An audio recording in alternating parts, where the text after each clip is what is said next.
Hello again. As you know, I just recently finished playing Final Fantasy VII Rebirth, and I also play a lot of World of Warcraft. You'll see me doing lots of that, Variety and World of Warcraft. And lately I've been reading a lot of comments about Rebirth that are all saying, the game's got too many minigames. Minigames are bad. Remove the minigames, etc., etc. But I'm also seeing a lot of other comments that are saying the minigames are great. The minigames add a lot of variety to the game. The minigames are make more of them. Keep making this, and it's a contested point, and it brings me back to something from World of Warcraft. I think a lot too, and just game dev in general. What makes content good content, and how do you make it right so that it doesn't flop or go badly?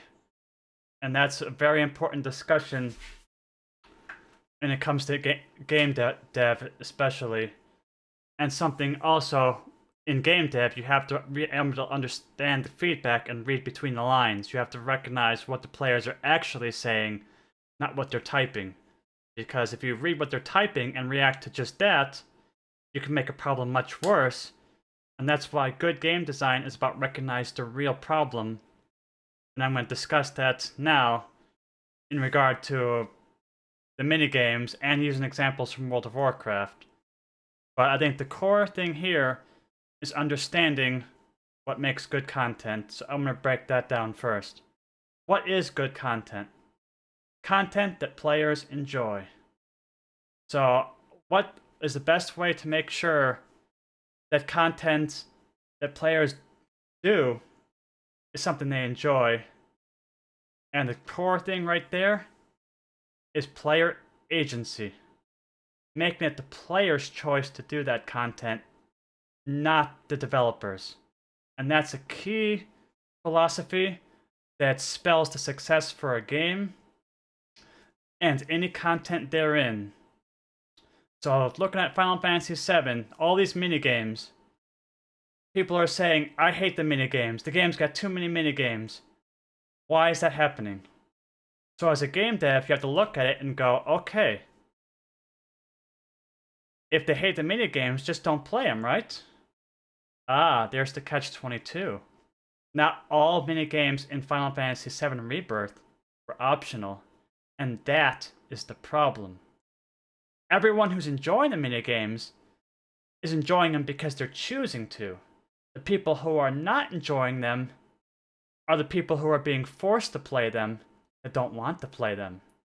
And that's how you make content good versus not good. You make sure that it is the players that are choosing to play it.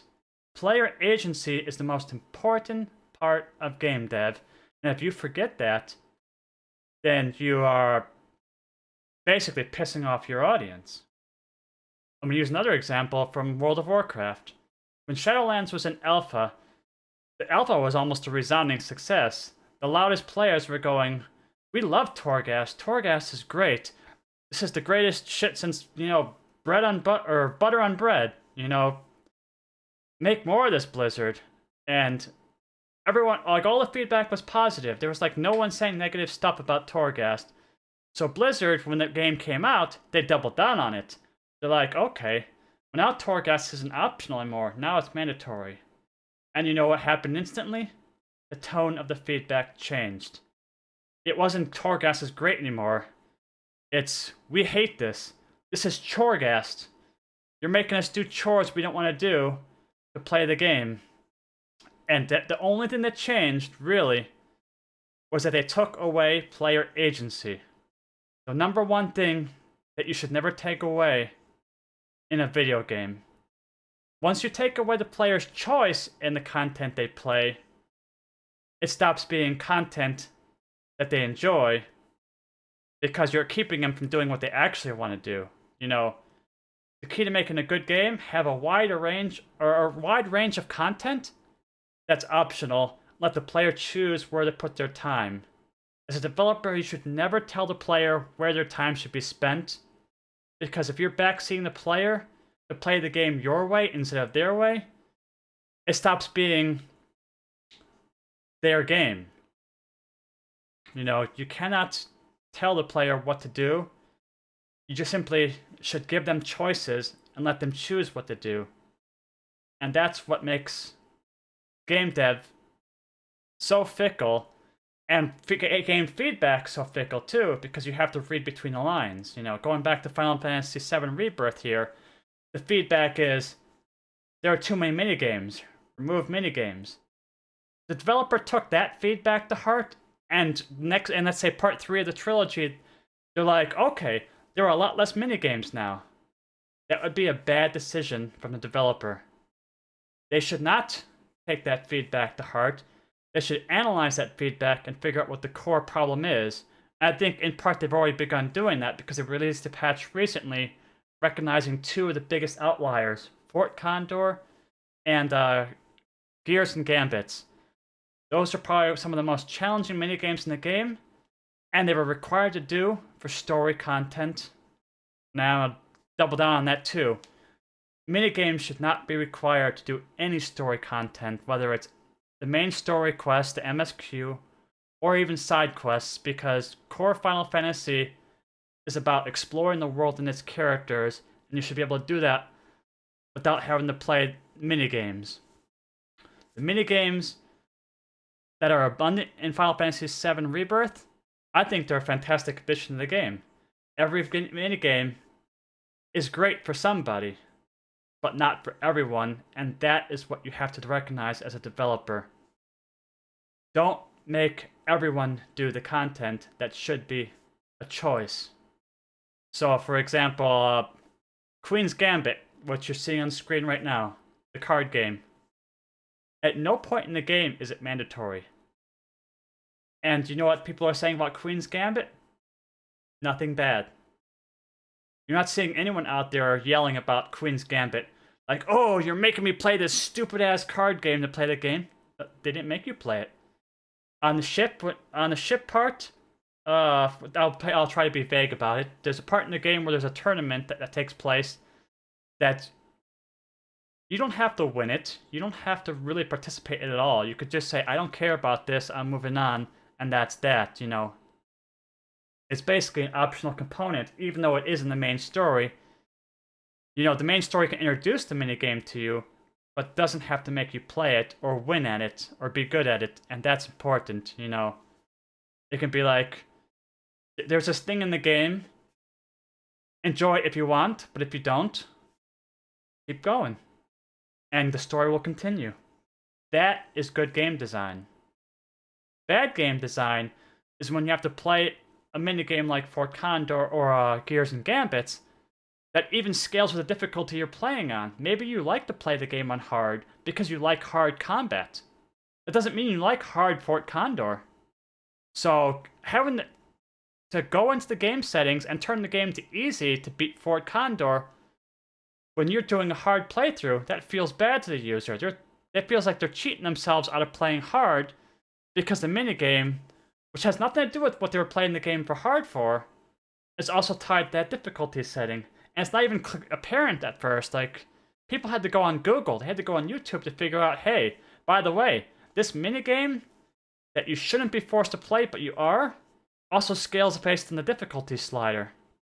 And that's what Square addressed recently. They recently released a patch to the game that now lets you toggle difficulty for minigames separately from the core, so you're not being forced to play hard mode minigames because you want hard mode battles. And that was a good decision to make. And I think they need to take that one step further in the third game and restore player agency.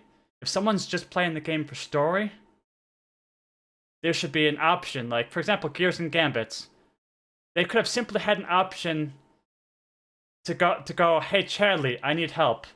And Chadley can come in, make some snide comment that he's so tactful about. He likes to make these passive-aggressive comments about Cloud's ability without realizing it. And it's so charming and funny. And they could have had a quick one-liner where he goes, Cloud, it appears you need my help again. Very well. I guess I can do this for you. You're not a merc that can do everything. And that's fine. And it'll be like in this Chadley's charming voice, and it would have been funny, and the players would have been like, Ha ha, that's cool. Then Charlie beats the minigame for him, and they move on with the story. And you obviously don't get the trophy or the achievements for doing the minigame, and that's that. But you get the story, and player agency is restored. And the player, if wants to come back later and play the minigame themselves, or do hard mode of it, they can, and they will enjoy it because it was their choice to do it. So, yeah, a big part of good game dev is understanding the most core philosophy of what is good content, and that is player agency.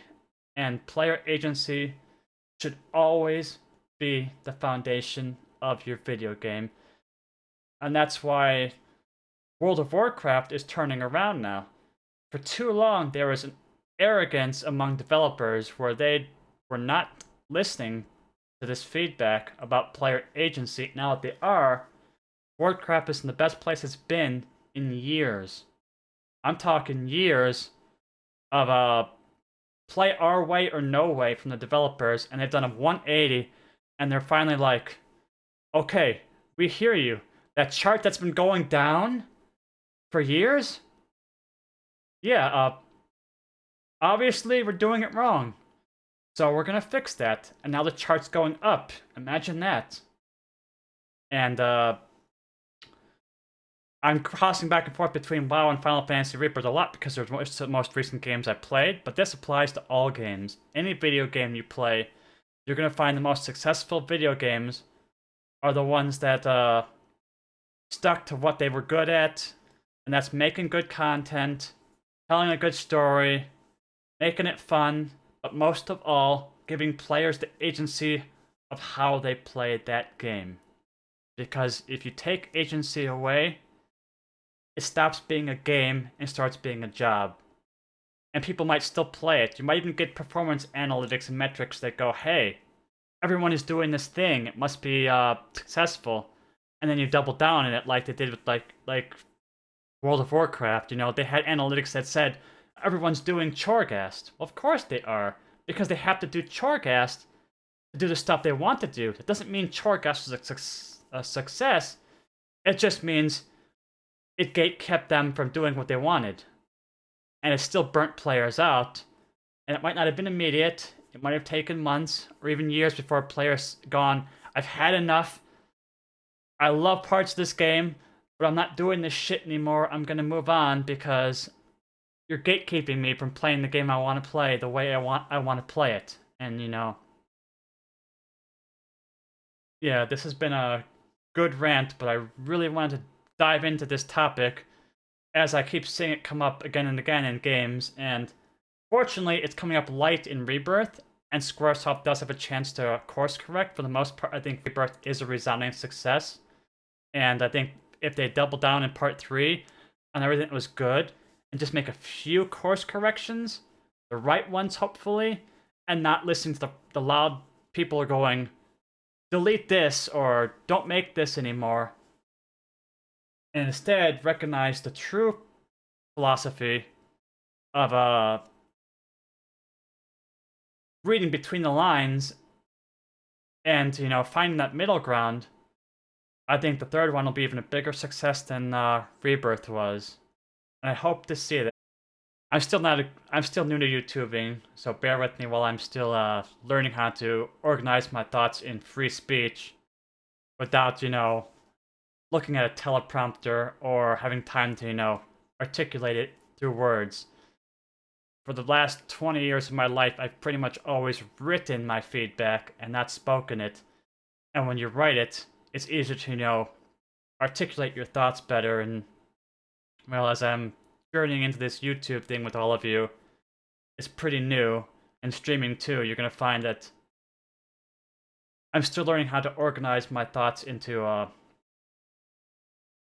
oral verbiage without time to, you know, read over them and proof them before they come out.